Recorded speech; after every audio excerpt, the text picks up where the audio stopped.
I have the privilege to introduce world-renowned board-certified plastic surgeon Dr. Michael Epstein. He has been transforming patients' lives for well over 25 years, and his dedication and passion to helping his patients has garnished him a reputation where people fly from all over the country to see and seek his services. So we're going to get to sit down, dive a little bit deeper, and learn a little bit more about Dr. Epstein. Thank you so much for taking the time to be here with me today. Wow, thanks for that introduction. Yeah, you know, he paid me for that. Yeah. It was a little bit, I'm going to have to come down from the clouds here to sit down. So I want to talk a little bit, I think, you know, I get questions all the time about you. How long have you been a plastic surgeon? What made you decide to become a plastic surgeon? I guess we can start there.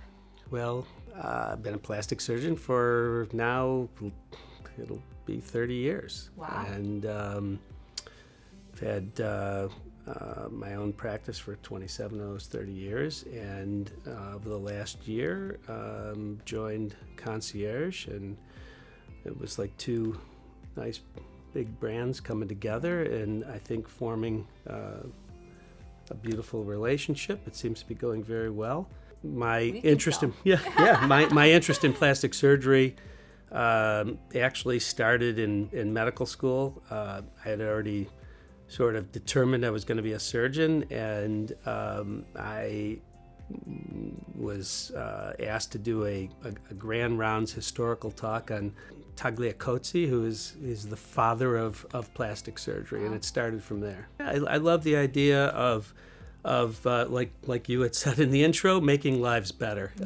You know, I felt like most of surgery was sort of like a bucket brigade, and yes, most of my surgical colleagues do a lot of great life-saving work, but I feel like I'm saving and changing lives in a different way. 100%. I mean, it starts with self-esteem and confidence and quality of life there. So giving them that self-esteem with the plastic surgery procedure. So what are your favorite type of patients that you love to see? Nice ones. There you go. I mean, if you're asking me about what are the types of surgical procedures that I like to do, that would primarily be in the arena of the head and neck area. I love doing rhinoplasty surgery. I for the last 10, 15 years, that's been a big focus of my practice. And as I'm aging and my patient population is, I do a lot of facial rejuvenation. So that's, you know, encompasses facelifts and eyelid surgery and all the great things that, you know, just make people feel a little bit better about themselves as they grow a little bit older. Sure. I would not say you're aging. I would say that you are maturing, right? Like fine wine. But rhino, I hear that is your favorite procedure. Why do you love it so much? Well, you know, for starters, I think more than any other plastic surgical procedure, it sort of defines, you know, us and who we are, and where, you know, form and function sort of, you know, need to come together. You know, it's great certainly to create or improve a nose and make it look beautiful, but it's important to make sure that they can breathe through it too. So, huge. Yeah. The other reason I like it is, you know, really no two noses are exactly alike, and while you're taking the same type of applied principles and putting them, you know, into each surgical procedure, you're, you know, looking at things a little bit differently. So what can someone expect when they're coming in for a consultation with you? It starts with meeting our team. We have a couple of excellent patient care coordinators, and they'll probably pre-meet them on a phone call after they make their appointment. And then during the visit, I treat every consultation as a real educational experience where I can, take photographs of the patients and then, sit and analyze them, show them how I analyze what they're coming in for and what their problems are, and then, put together a plan for them, and then we also go through what the typical recovery process is like, and of course it's important to cover the what ifs, and so that they're well informed when they leave here. That's awesome. What is the typical recovery process for, let's say, a rhinoplasty? So oftentimes I would say that can mean a lot of. First of all, that can mean a lot of different things.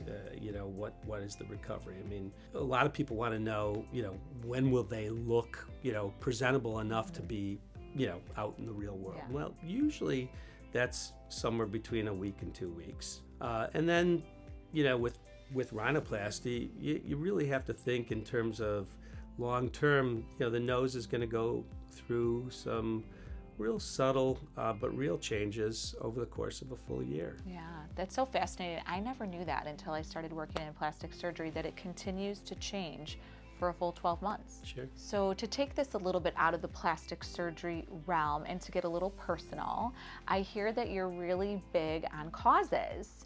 And there's a cause that's very near and dear to your heart, that you take a trip every single year. Can you talk a little bit about that? Yes, for the last, it's been probably about 7 or 8 years, I've been involved with an organization called Healing the Children. And we go down and we take care of children that have, various types of birth defects, or they may have some traumatic injuries where they need, repairs. And I may be doing cleft lips and palates, of course, and then secondaries. A lot of these kids who have cleft lips and palates need work on their noses as well. And then there's things, like hand injuries and burn scars and stuff like that we see down there too, that they're not able to get the proper care down there. So I think that's amazing. In a typical trip, how many procedures are you doing? Well, that can vary. My team hates me because they understand. They don't. That's not true. Well, they know that I'm down there to work. Yeah. We start early. We see the patients and line them up and do all the consultations in the first day, and then it's 4 days, and I may do anywhere between 6 to 10 operations in a day. Wow. So it's a lot of work, and we oftentimes we don't get back to the little motel that they put us up in till like 11 o'clock at night, and the next morning we get up and do it again. Well, thank you so much, Dr. Epstein, for your time and welcome. sharing all this amazing information. Dr. Epstein does provide a very thorough consultation. And if you would like to schedule your consultation for rhinoplasty or any facial rejuvenation, give our office a call and schedule your consultation today.